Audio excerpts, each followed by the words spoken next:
जब इन्होंने राम मंदिर में घोटाला कर दिया, राम को भी नहीं बख्शा, तो किसी के सगे नहीं। जो सनातनी पगलाए हुए हैं वही भाजपा के साथ है। हाँ, जो पागल हो गया है, अंधभक्त हो गया, वही साथ में है।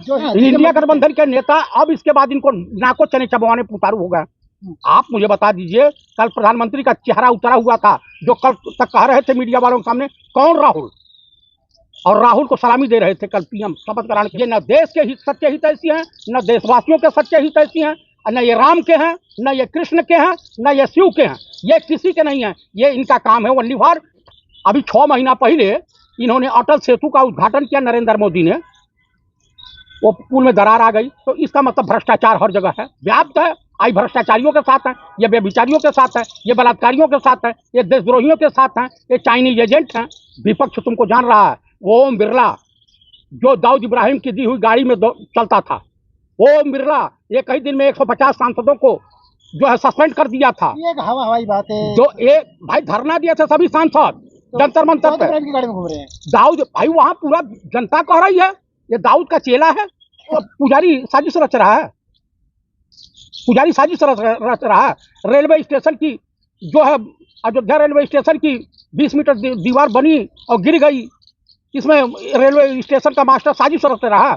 राम पथ पर गड्ढे पड़ गए, सड़क में सड़क धंस गई, इसमें जो पीडब्ल्यू के अधिकारी साजिश रच रहे हैं। अरे तुमने भ्रष्टाचार किया है, हर जगह घोटाले किया है। ये मोदी का दूसरा नाम है भ्रष्टाचार, मोदी का दूसरा नाम है व्यभिचारी, मोदी का दूसरा नाम है आतंकवादी हमले, मोदी का दूसरा नाम है धर्म के नाम पर लोगों में नफरत का व्यापार करना। इनको न हिंदुओं से कुछ लेना है देना है, न जो है मुसलमानों से, न अल्पसंख्यकों से, और ना ही दलितों राम मंदिर से लेना देना है। देखिए, राम मंदिर से अगर लेना देना होता तो इन्होंने नीट के पेपर में लगभग 30,000 करोड़ का घोटाला किया है, लेकिन उसमें तो घोटाला हुआ, तमाम सड़कों में घोटाला हुआ। अभी राम पथ बना नहीं हुआ कि उसमें जो है कई फुट के गड्ढे पड़ने चालू हो गए। वहां पे रेलवे स्टेशन की 20 मीटर की दीवार अभी बने जुमा 8 दिन नहीं हुआ, वो दीवार पहली बरसात में धराशायी हो गई। जिस मंदिर का, रामलला के मंदिर का इन्होंने प्राण प्रतिष्ठा करवाया था, वहां के मुख्य पुजारी मिश्रा जी का कहना है कि ये मंदिर की छत भी टपकने लगी है। जिस तरह से भ्रष्टाचार इन्होंने महाकाल मंदिर में आर्टिफिशियल मूर्तियां लगवाई थी सप्तऋषियों की, एक ही हवा के झोंके में 6 की 6 मूर्तियां धराशायी हो गई थी। लेकिन इस देश की जनता, इस देश के हिंदू, इस देश के सनातनियों को पता नहीं क्या भूत सवार है कि उनके अंदर से बहम नहीं जा रहा है। ये सब घोटाले पे घोटाले किए चले जा रहे हैं। आपको मैं बता दूं, देश में लगभग 30 लाख बच्चों का भविष्य अधर में लटक गया। नीट पेपर और नेट तमाम जो क्वालिफाइड वाले हैं वो सब के मोदी जी ने मंदिर ऐसा बनवाया 1000 साल तक कुछ नहीं होने वाला, ये दावा है।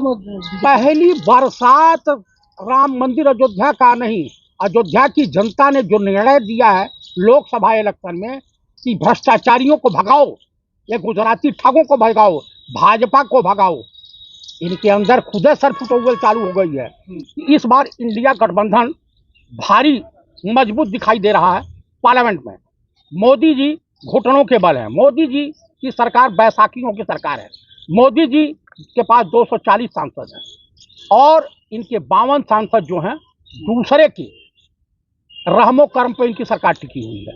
तो कुल मिलाकर के जब ये रेपिस्टों का साथ दे सकते हैं, जब ये ट्रेन दुर्घटना के मंत्री को बचा सकते हैं, वैष्णव वैभव को, वह ये सब सर रहा, ये जिसके साथ रहे हैं उसी का शोषण किए हैं। नवीन पटनायक ने अपने राज्यसभा के तमाम सांसदों को कहा कि इस बार इंडिया गठबंधन के साथ आपको साथ देना है, इंडिया गठबंधन का सहयोग करना है और एनडीए सरकार के खिलाफ आपको हर मोर्चे पर, क्योंकि ये दगाबाज धोखेबाज ये किसी का नहीं है। नरेंद्र मोदी जी ने कहा है देश की जनता ने बीजेपी के कार्यों और नीतियों पर मोहर लगाई है तीसरी बार लाकर।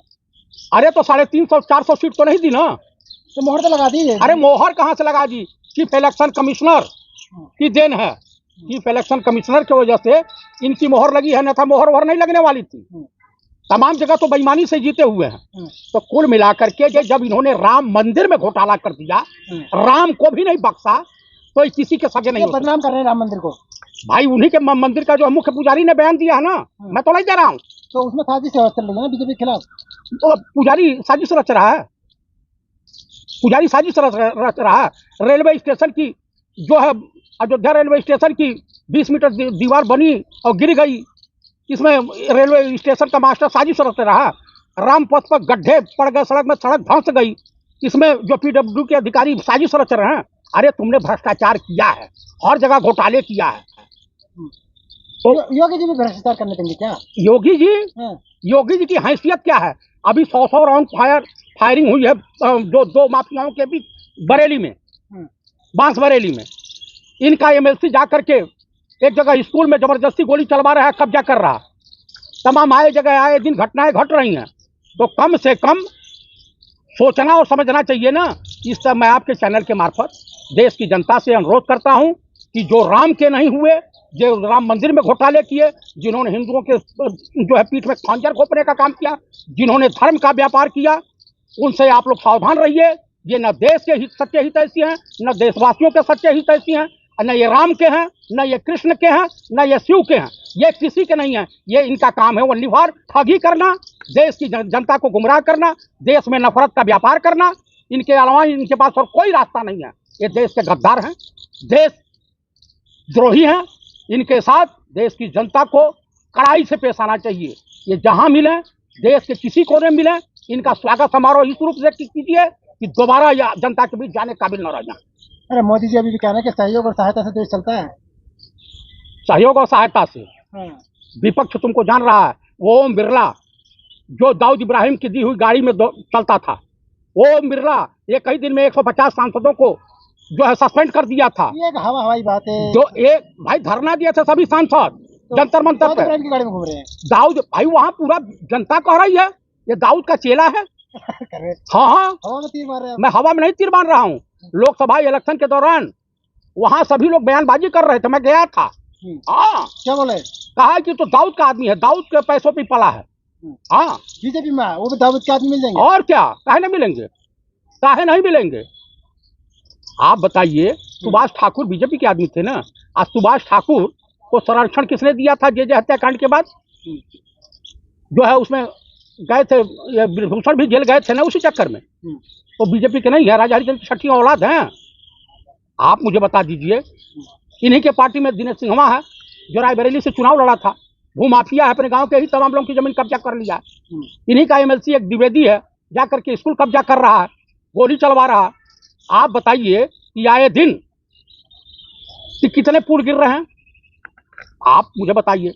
अभी 6 महीना पहले इन्होंने अटल सेतु का उद्घाटन किया, नरेंद्र मोदी ने।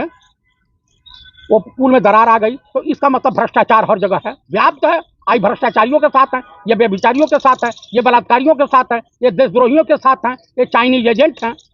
कुल मिलाकर के आप बताइए कि कल नितिन गडकरी जब शपथ लेने गए तो विपक्ष बड़ा जोरदार ढंग से स्वागत किया, और ये लोग गए तो विपक्ष ने कटाक्ष किया।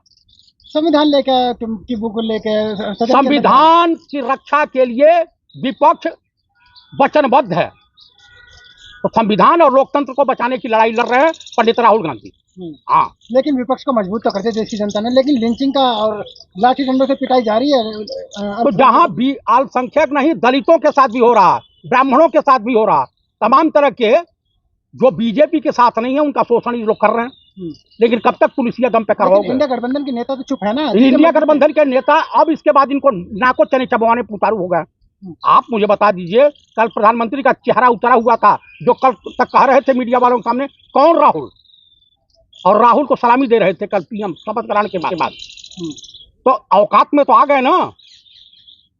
लेकिन यूपी में तो मुस्लिमों की हत्या होती है, लेकिन वहाँ पर दलितों ने, मुस्लिमों ने इंडिया गठबंधन को बहुत मजबूती दी है। नहीं दिया है, आवाज उठाने वाला नहीं आवाज डेली उठती है, कहने उठती है, हर जगह की आवाज उठती है। हमारे प्रवक्ता उठाते हैं, हमारे नेता उठाते हैं, इंडिया गठबंधन के लोग उठाते हैं, उठाते जरूर है, ऐसी बात नहीं है। झारखंड में भी जाती, मध्य प्रदेश में 20 के नाम पर 11 मुस्लिमों के मकान तोड़ दिए जाते हैं, तब भी भाई वहाँ बीजेपी की सरकार है, कांग्रेस की है, कांग्रेस की सरकार। विपक्ष में तो कांग्रेस है ना। नहीं, विपक्ष में तेलंगाना क्यों आवाज नहीं उठाई? दिग्विजय सिंह नहीं गए, हमारे जीतू पटवारी जी नहीं गए, तेलंगाना में देखिए कांग्रेस की सरकार है, किसानों का 2 लाख कर्जा माफ कर दी। और ये किसानों की खिलाफ ये सरकार जो बीजेपी की है, ये किसानों का नहीं उद्योगपतियों की सहयोगी है। अंडानी अंबानी की सरकार है, उनके टुकड़ों पे पलने वाली सरकार है। ये चाइनीज एजेंटों की सरकार है, ये ISI के एजेंटों की सरकार है। लेकिन देश की महिलाएं 1 लाख रुपए कांग्रेस से मांग रही है। अब भाई मांग रही है, वो कांग्रेस ने साफ अपने मैनिफेस्टो में कहा था कि हमारी सरकार बनेगी तो 1 जुलाई से पढ़ने लगेगा। तो देंगे? हमारी सरकार बन जाएगी तो हम देंगे। कहाँ से देंगे? खजाना तो खाली है। भाई खजाना कैसे खाली होगा? अब किसने खाली किया है उससे भी तो हिसाब किताब होगा। तो हिसाब किताब करेंगे मोदी जी से? मोदी के बाप से भी हिसाब हो जाएगा। लेकिन झोला तो खाली है उनका। झोला खाली नहीं, उनके हलक में हाथ डाल दिया जाएगा, उनके भ्रष्टाचार की पोल खुल जाएगी। सरकार गिरने दीजिए, सरकार बहुत दिनों की मेहमान नहीं है। अब तो शपथ लीजिए 5 साल चलेगी। अरे नहीं चलेगी भाई। अरे जो राम लला को नहीं बख्शा, उनके घर को नहीं बख्शा, उनके मंदिर में भ्रष्टाचार कर दिया, तो उससे क्या उम्मीद कर सकते हैं आप? लेकिन पुजारी तो कह रहे हैं वहाँ पर करंट भी उतर सकता है। हाँ उतर सकता है, ताज की रोशनी जला के जा रहे हैं लोग पूजा करने। हाँ लेकिन वो तो मुख्य मंदिर है, हिंदू की सनातनियों की आस्था का केंद्र है। अरे जो सनातनी पगलाए हुए हैं वही भाजपा के साथ है। पगला हुए? हाँ, जो पागल हो गया है, अंधभक्त हो गया, वही साथ में है। जो हिंदू जागरूक है वही भाजपा के साथ है। बिल्कुल नहीं, वहाँ दिखा दिया ना, अयोध्या के हिंदुओं ने दिखा दिया ना, यहाँ बीजेपी जैसे भ्रष्टाचारियों की आवश्यकता नहीं है। चलिए ठीक है, बहुत बहुत